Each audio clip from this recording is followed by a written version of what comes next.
Hello bachon, let's see the question. Question says 3 plus 5 plus 9 plus 17 plus 33 up to n terms equal to 2 to the power n plus 1 plus n minus 2.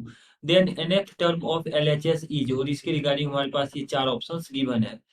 So key concept for this question is, our key concept is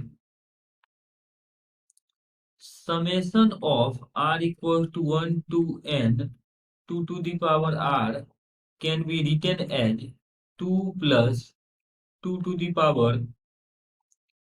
2 plus 2 to the power 3 up to 2 to the power n. ये हमारे पास इसका मतलब होता है. Now यहाँ पर जो series given है उसको अगर हम लिखें तो ये लिखा हुआ है 3 plus 5 plus 9 plus 17 plus 33 up to n terms है.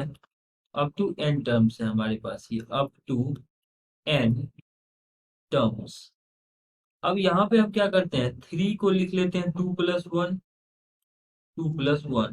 प्लस 5 को लिख लेते हैं 4 प्लस 1 प्लस 9 को लिख लेते हैं 8 प्लस 1 प्लस 17 को लिख लेते हैं हम 17 को 16 प्लस 1 प्लस 33 को लिख लेते हैं 32 प्लस 1.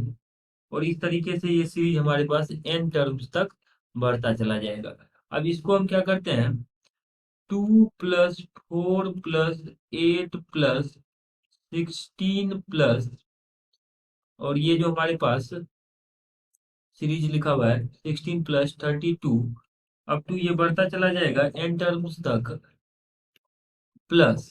और ये जो हर टर्म में से एक आ रहा है तो ये आ जाएगा 1 plus 1 up to n terms, ऐसा.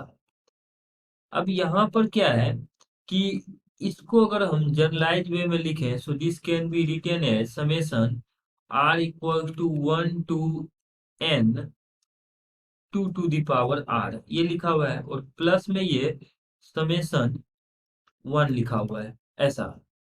अब देखिए इसको अगर हम फर्दर एक्सप्लेन करके लिखें तो ये जो है 2 टू द पावर n वाला जो पार्ट है ये आ जाएगा 2 plus 2 to the power 1 plus 2 to the power 2 plus 2 to the power 3 up to.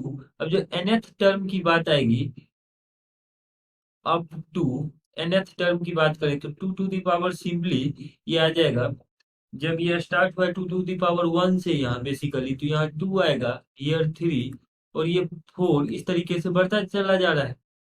तो यहाँ पे आएगा 4, 2 टू द पावर 4 और लास्ट में आ जाएगा 2 टू द पावर n. तो ये तो एक पार्ट हुआ. और प्लस में है यहाँ पे 1 प्लस 1 प्लस 1 प्लस ये अप टू nth टर्म भी इसका 1 ही होगा. इस तरीके से हम लिख सकते हैं. Therefore we can say nth term, तो यहाँ पर जो इस पूरे एक्सपेंशन का nth टर्म होगा, therefore nth term for given series is, तो nth टर्म यहाँ से तो 2 टू द पावर n आ रहा है तो ये आ जाएगा 2 टू द पावर n.